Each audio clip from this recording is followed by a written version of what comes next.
In today's episode, we are going to look at the 6 worst revenge deaths ever recorded. From a man trying to burn down his neighbor's garage with gasoline, to a woman secretly poisoning her own brother's drink in a plan that ended in the most brutal way possible. It was July 3rd, 2015, and the night air in a residential neighborhood still felt dense and unmoving, holding on to the heat that had built up throughout the day. Windows remained open for relief as identical ranch houses sat behind chain-link fences and thinning oleander hedges. Porch lights glowed faintly across the block, and the street was otherwise quiet. Dennis Howell, 49, lived in the home at the center of the block with his family. He worked in equipment sales and used his detached garage as a workshop and storage space. Neighbors described him as private and routine-oriented, someone who generally kept to himself. But tension between Howell and the man next door had been building for months. The dispute began over a section of fencing that Howell installed along the property line. His neighbor claimed the fence encroached by roughly 18 inches. What started as a disagreement escalated into written complaints, police calls, and eventually a small claims court case. 6 weeks before July 3rd, the court ruled the fence was properly placed. The neighbor was Marcus Tillman, 46, a shift supervisor at a corrugated box manufacturing plant who had lived on the street for more than a decade. Neighbors described Marcus as rigid about boundaries and prone to escalating conflicts. He kept records of perceived violations and had a history of confrontations over noise, parking, and property lines. Marcus did not accept the court's ruling. Co-workers later told investigators he believed Howell had misled the judge and spoke repeatedly about the outcome being unjust. Investigators later concluded the act was intended to punish Howell for the court decision Marcus believed had publicly humiliated him. In the weeks that followed, he expressed that the dispute had been taken out of his control. On the evening of July 3rd, Marcus watched the Howell family leave for a holiday gathering. After their car disappeared down the street, he retrieved a red 2-gallon gasoline container from his garage. Witnesses across the street later reported seeing Marcus climb the fence, separating the properties at approximately 9:40 p.m., carrying the container and a small cylindrical object. He approached Howell's detached wooden garage from the rear, where mature pine trees blocked sight lines from most neighboring homes. The garage was an older construction, roughly 20 by 20 feet, containing tools, stored belongings, and a riding lawnmower. Investigators estimated Marcus remained inside for about 4 minutes. A security camera 2 houses down captured him exiting at 9:44 p.m. and moving back toward the fence line. Marcus ignited the gasoline using a lighter. The fuel ignited immediately. Gasoline vapors inside the enclosed structure ignited almost instantly, producing a flash fire that engulfed the garage interior within seconds. Marcus was still inside when ignition occurred near the center of the space. His clothing caught fire before he could reach the exit. He stumbled outside with his back and arms fully engulfed and collapsed roughly 12 feet from the garage. A neighbor walking her dog saw the flames and called 911 at 9:46 p.m. She attempted to approach with a garden hose, but was forced back by the heat. Marcus rolled across the grass as the fire continued consuming his clothing. Fire crews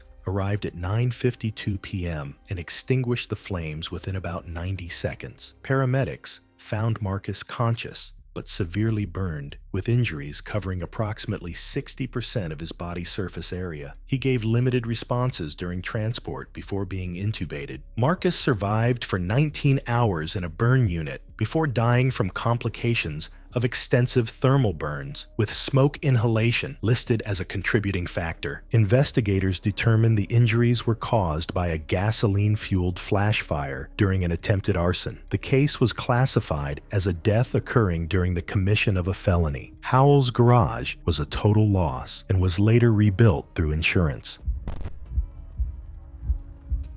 It was January 8, 2017, and steady snow covered an industrial office park in upstate New York. The complex was nearly empty for the weekend. Parking lots were unplowed, loading docks sat unused, and most offices were dark except for motion-activated security lights cycling on and off in the distance. Dale Brennan, 44, was a mid-level manager at a small software firm operating out of one of the buildings. He supervised a team of developers and was responsible for performance reviews and scheduling assignments. Co-workers described him as rigid and methodical, someone who enforced deadlines strictly and documented issues carefully. He arrived early most mornings, often working alone before the office filled. Several weeks earlier, Dale had formally documented performance deficiencies for Kevin Pratt, 28, a developer on his team. After multiple warnings and missed deadlines, Dale signed off on Kevin's termination in mid-December. Kevin disputed the decision, telling acquaintances the dismissal was retaliatory and intended to silence complaints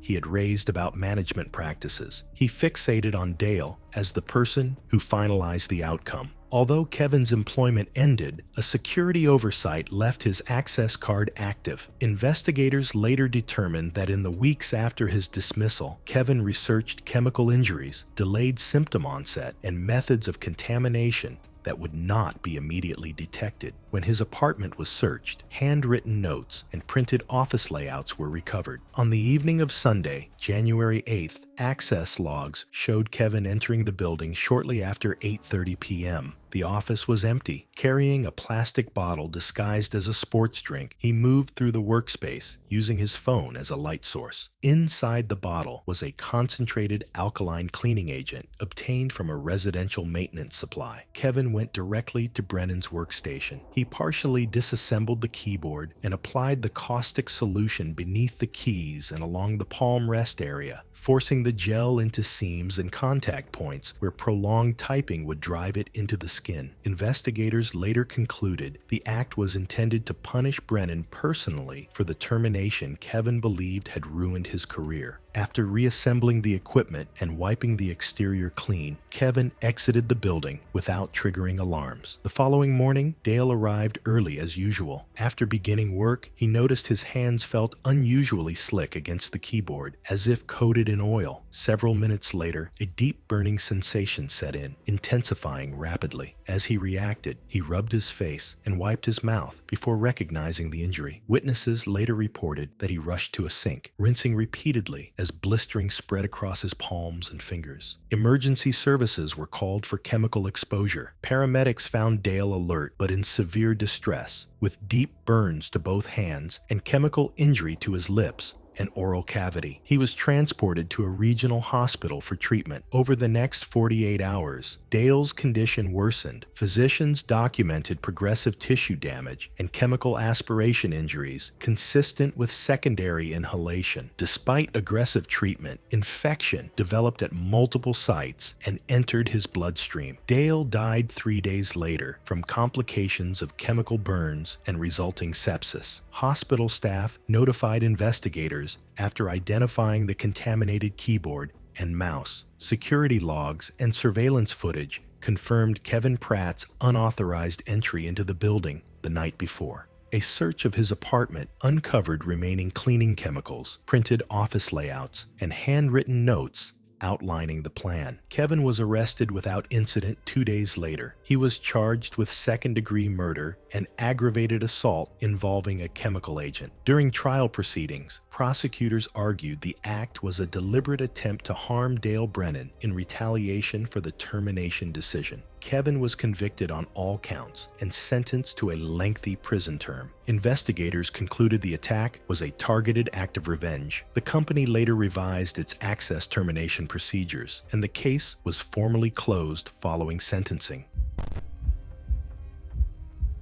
It was November 12, 2016, in a suburban commercial district outside Portland, Oregon. Darkness settled early, and damp air carried the lingering smell of rain. Storefront lights reflected off wet pavement as evening traffic thinned, and much of the parking lot sat quiet. Stephanie Valdez, 34, worked as a physical therapist at a small outpatient clinic nearby. Friends described her as cautious and routine-oriented. On weeknights, she often stopped to run errands on her way home, choosing well-lit parking areas and avoiding unnecessary detours. Outside of work, Stephanie's life had recently become more complicated. The situation stemmed from a recent divorce. Stephanie was dating a man whose former spouse had struggled to accept the end of an 18-year marriage. Court records later showed restraining orders were issued to protect both Stephanie and her partner from further contact.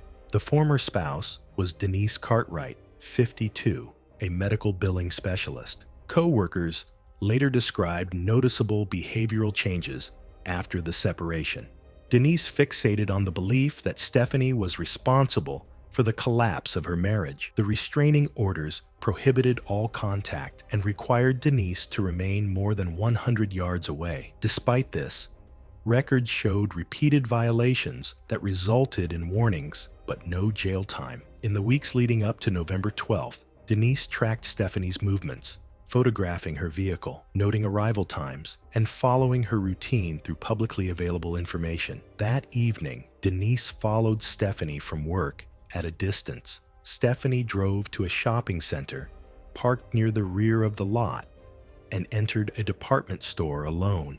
In Denise's trunk were tools wrapped beneath a tarp, a hydraulic jack, a wrench set, and work gloves. After waiting several minutes, Denise approached Stephanie's car. Security footage later showed her crouching beside the front driver's side wheel, working quickly. Mechanical investigators later determined Denise loosened the lug nuts just enough to remain stable at low speeds while failing during sustained turns. The method matched the instructions found in her online search history. Denise returned the tools to her trunk and left the lot. Stephanie finished shopping and drove away. The vehicle showed no immediate signs of trouble through the parking lot or nearby streets.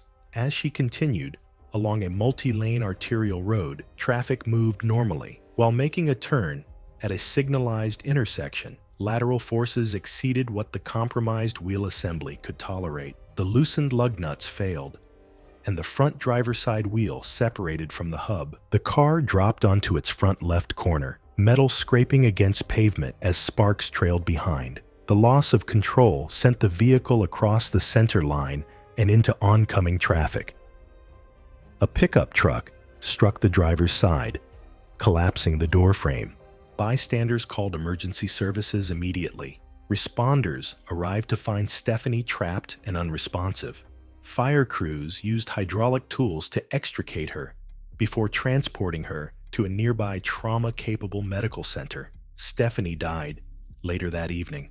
The medical examiner determined the cause of death as traumatic brain injury and hemorrhagic shock. Accident reconstruction ruled out fault by the pickup driver and identified mechanical failure. Forensic inspection revealed deliberately loosened lug nuts and tool markings inconsistent with accidental wear. Surveillance footage, vehicle records, and restraining order documentation led investigators to Denise Cartwright.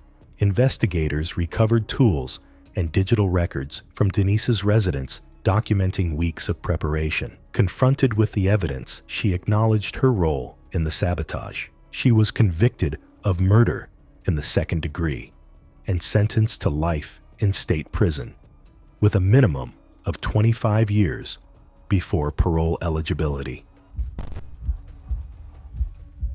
It was August 29th, 2018, and late afternoon sunlight washed a two-lane state highway outside a small Central California town in a dull gold haze. Heat shimmered off the pavement as traffic moved steadily through dry foothills dotted with scrub and dust. Elena Morrison, 41, managed a grocery store and was driving home from work. She followed the same route most days and was known by co-workers as cautious and predictable. As she merged into traffic that afternoon, she had no reason to notice the pickup truck that fell in behind her. Months earlier, Elena had become involved in a civil lawsuit after her brother was injured at a construction site. He later filed a claim against the contractor responsible. Elena provided statements that supported his account of unsafe working conditions. The contractor named in that case was Brian Decker, 39, a concrete worker with more than a decade in the trade. Co-workers described him as confrontational and easily angered when he felt disrespected. In the year and a half leading up to August 2018, he had accumulated multiple citations for aggressive driving. Brian blamed Elena for the outcome of the lawsuit. He believed her statements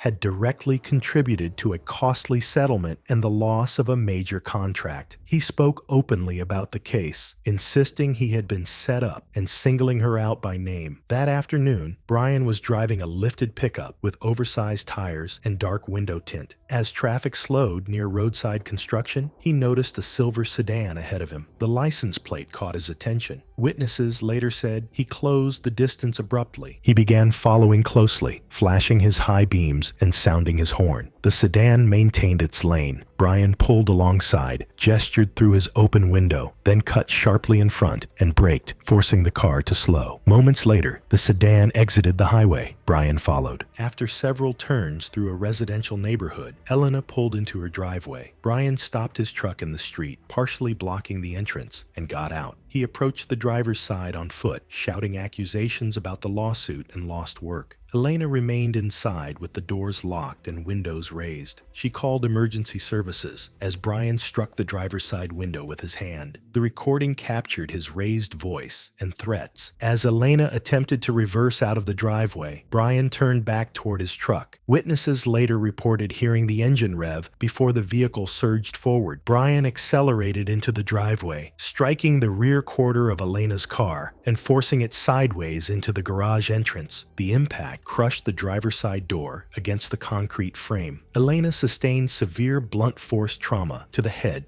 and chest. Her vehicle came to rest partially inside the garage, its engine still running. Neighbors called emergency services immediately. Responders arrived within minutes and found Elena unresponsive inside the vehicle. She was pronounced dead at the scene. The medical examiner determined the cause of death as traumatic brain injury and internal hemorrhage resulting from the vehicle impact. Brian was taken into custody without resistance. Crash reconstruction and witness statements showed deliberate acceleration and steering input consistent with intentional ramming. Audio from the emergency call placed him at the scene moments before the collision, shouting threats. Brian was taken into custody at the scene. Investigators focused on the deliberate acceleration and steering input captured in crash data and witness accounts. He was later found guilty of murder and sentenced to 32 years in state prison. Elena's family relocated after the incident. The civil lawsuit that preceded the confrontation remained closed, and traffic calming measures were added to the neighborhood in the months that followed.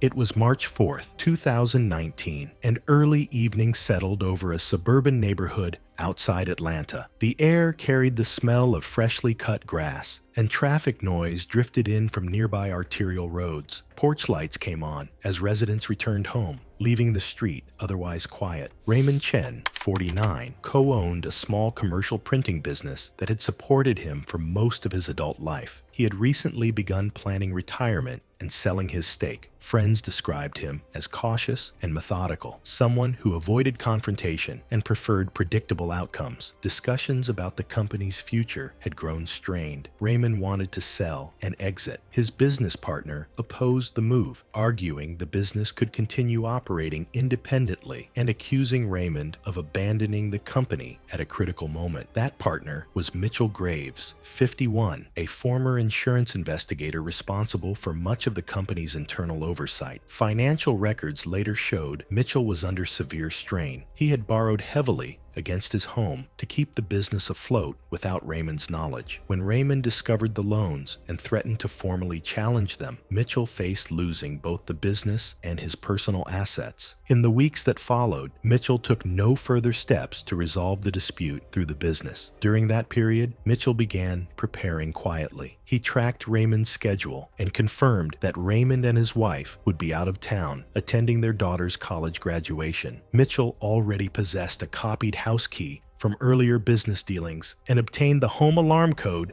by posing as a security technician during a phone call with Raymond's wife. On the evening of March 4th, Mitchell entered Raymond's home through a rear door. He disarmed the alarm and went directly to the upstairs office. There, he planted forged invoices and a fabricated ledger among Raymond's files, showing payments routed through a shell company created using Raymond's identity. Supporting digital records were saved onto Raymond's computer using stored login credentials. Mitchell exited the house and rearmed the system. The following morning, an anonymous tip prompted investigators to review the business's financial activity. A search of Raymond's home office recovered the planted documents, and his computer was seized. Forensic analysis showed the files originated from his workstation. No forced entry was detected. Raymond was arrested and charged with embezzlement and wire fraud. He denied the accusations, but could not explain the records found in his secured office. With no evidence of intrusion, the case moved forward. Released on bond, Raymond repeatedly contacted Mitchell over the next 2 weeks, insisting the evidence had been planted and demanding an explanation. Phone records showed multiple unanswered calls. On the evening of March 22nd, Raymond went to Mitchell's home unannounced.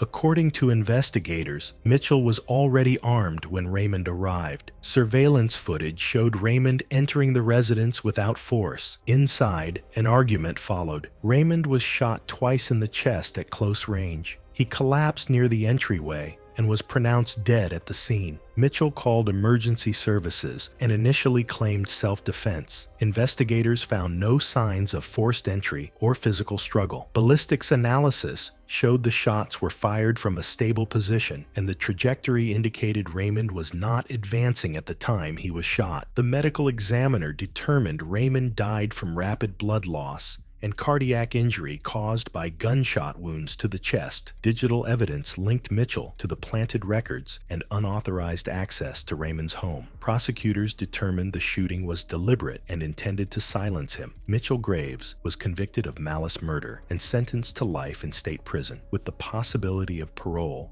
after 30 years. All financial charges against Raymond were dismissed, and the business was later dissolved.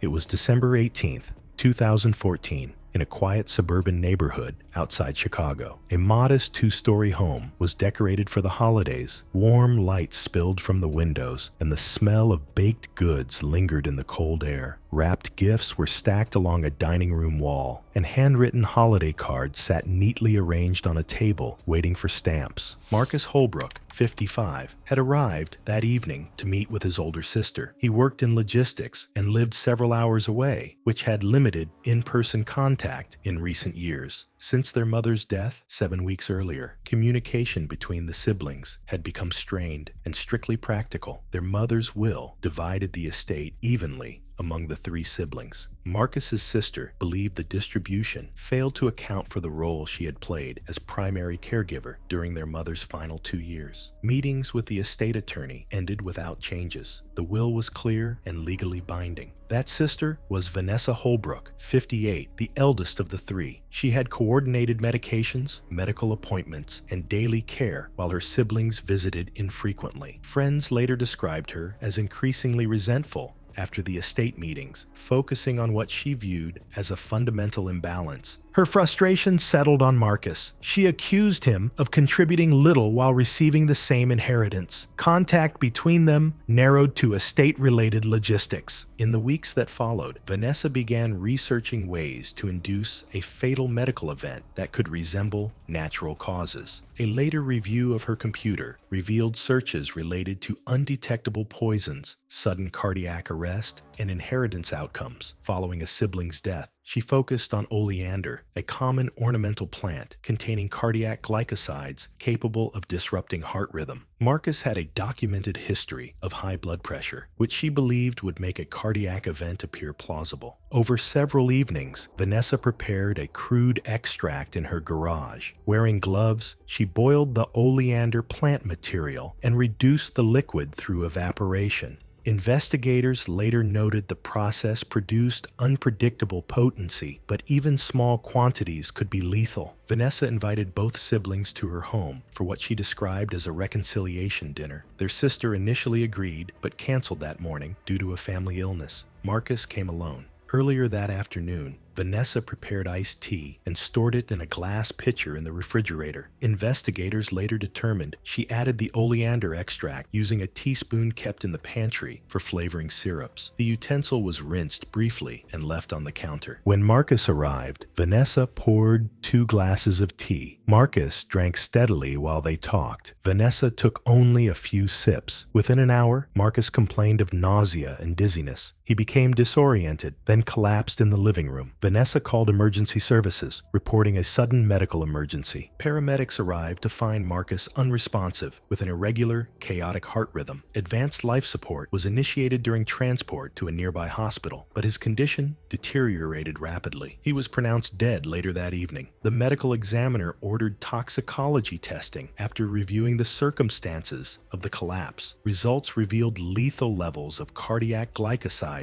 consistent with oleander poisoning. Investigators recovered the iced tea pitcher, the preparation utensil, the remaining extract, and digital evidence documenting Vanessa's research and preparation. Vanessa was arrested after toxicology results confirmed the source of the poison. Investigators cited her preparation notes, search history, and residue analysis as evidence of intent. She was convicted of first-degree murder and sentenced to life imprisonment. The estate was distributed according to the original will. Detailed toxicology findings were sealed, with a summary retained in the medical examiner's public record. Thanks for watching. Want to see more? Click on your screen now